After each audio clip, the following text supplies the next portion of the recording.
Hi hello welcome back to my YouTube channel. അപ്പോൾ ഇന്നൊരു pot making ആയാലോ? അപ്പോൾ ഇന്നത്തെ പരിപാടി എനിക്ക് അത്ര എളുപ്പമല്ല. ആദ്യം തന്നെ ഒരു പടം ചൂസ് ചെയ്തിട്ട് അതിൻ്റെ റെഫറൻസ് വരച്ചു കൊടുക്കുക ചെയ്തത്. എന്നിട്ട് അതിൻ്റെ മേലെ കൂടെ ഞാൻ റെഡ് കളറും കൂടെ അടിച്ചു കൊടുക്കുന്നുണ്ട് കേട്ടോ. അപ്പോൾ അടിച്ചു വന്നപ്പോൾ ഇങ്ങനെ ഇരുന്ന കേട്ടോ. അപ്പോൾ അതിൻ്റെ താഴെ ഞാൻ ചെറിയ പൂക്കളൊക്കെ വരച്ചിട്ട് അവിടെ ഞാൻ വെള്ളം കൂട്ടിയ ഫാബ്രിക് പെയിൻറ്റ് കൊടുത്തതുകൊണ്ട് അടിക്കും തോറും അത് ഒഴുകി വരുന്നുണ്ടായിരുന്നു.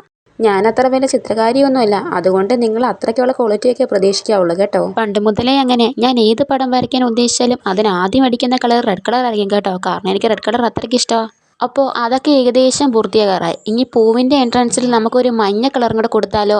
പിന്നെ നമ്മളൊരു കാര്യം ചെയ്യാൻ തീരുമാനിച്ചാൽ നമുക്കൊന്നും അറിയത്തില്ലെങ്കിൽ പോലും ഒരു കോൺഫിഡൻസ് ഉണ്ടെങ്കിൽ അത് ചെയ്ത് പൂർത്തിയാക്കുന്നതല്ലേ കാര്യം.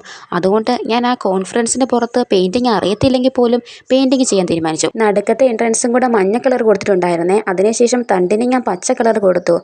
കുറച്ച് വലിപ്പ് കൂടുതലായതുകൊണ്ട് തന്നെ അടിക്കുന്ന തണ്ടിനെല്ലാം 1 ഇഞ്ച് കനം ഉണ്ടായിരുന്നു കേട്ടോ. ഞാൻ ഇത്രയും വലിപ്പം ഉദ്ദേശിച്ചില്ലായിരുന്നു. അപ്പോൾ അതെല്ലാം ഏകദേശം ഓക്കെ ആയപ്പം എനിക്ക് പച്ച മാത്രം അടിച്ചാൽ മതിയെന്നൊരു സംശയം തോന്നി. അപ്പം ഞാൻ എൻ്റെ മീതെ കൂടെ ഇച്ചിരി യെല്ലോ കളറും കൂടെ ആഡ് ചെയ്തിട്ടുണ്ടായിരുന്നേ. അപ്പോൾ ഫൈനൽ ലുക്ക് വന്നിട്ട് ഇങ്ങനെ ഇരിക്കുന്നത് കേട്ടോ. അപ്പോൾ വീഡിയോ ഇഷ്ടപ്പെട്ടാൽ ലൈക്ക്, സബ്സ്ക്രൈബ്, ഷെയറും ചെയ്യണേ. അപ്പോൾ എൻ്റെ പാർട്ട് 2 ഉണ്ട് കേട്ടോ.